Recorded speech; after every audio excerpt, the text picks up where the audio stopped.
ಉಪಯೋಗಿಸ್ಕೊಳಕ್ ಬರ್ಬೇಕಲ್ಲ. ಇವಳು thought idea ಎಲ್ಲ ಫ್ಯಾಂಟಾಸ್ಟಿಕ್. ಆಮೇಲೆ ಆ ದುಡ್ಡನ್ನ ಏನ್ ಮಾಡಿದಳು ಗೊತ್ತಾ? ರಘು ಸುಮ್ನಿರು, ನಂಗ್ ಕೋಪ ಬರ್ಸ್ಬೇಡ. ಇವಳು ಇಷ್ಟೊಂದು ತಲೆ ಉಪಯೋಗಿಸಿ ದುಡ್ಡನ್ನೆಲ್ಲ ಸೇವ್ ಮಾಡಕ್ಕೆ ಇವ್ರ ಅಕ್ಕನ ಕೈಲೋ ಇಲ್ಲ ಬ್ಯಾಂಕ್ ನಲ್ಲಿ ಇಟ್ಟಿರ್ತಾಳೇನೋ ಅನ್ಕೊಂಡೆ. ನಂಗ್ ಆಲ್ರೆಡಿ ಪಿತ್ತ ನೆತ್ತಿಗೇರಿ ಉಚ್ಚಿಡಿಯಂಗ್ ಆಗ್ತಿದೆ, ಸುಮ್ನಿದ್ಬಿಡು. ಅವಳು ಸೇವ್ ಮಾಡಿರೋ ದುಡ್ಡೆಲ್ಲ ನನ್ ಕೈಗೂ ಸಿಕ್ಬಾರ್ದು, ಬೇರೆ ಯಾರ ಕೈಗೂ ಸಿಕ್ಬಾರ್ದು ಅಂತ ಪಾಪ ಸೇಫ್ ಆಗಿ ಬೀರು ಮೇಲಿರೋ ಡಬ್ಬದಲ್ಲಿ ಇಟ್ಟಿದ್ಲು. ಆದ್ರೆ ಆ ದುಡ್ಡು ಇಲಿಗಳ ಕೈಗೆ ಸಿಕ್ಬಿಟ್ಟಿದೆ.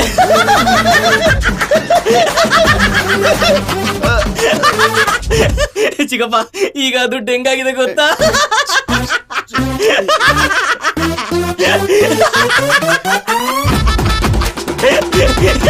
ಇಲಿಗಳ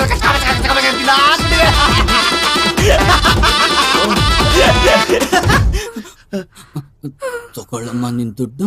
ಇದ್ರಲ್ಲಿ ಒಳ್ಳೆ ಬಂಗಾರದ ಗುಂಡ್ ಮಾಡಿಸ್ಕೊಂಡು ಮಿಕ್ಕಿರೋ ದುಡ್ಡಲ್ಲಿ ಇಲ್ಲಿ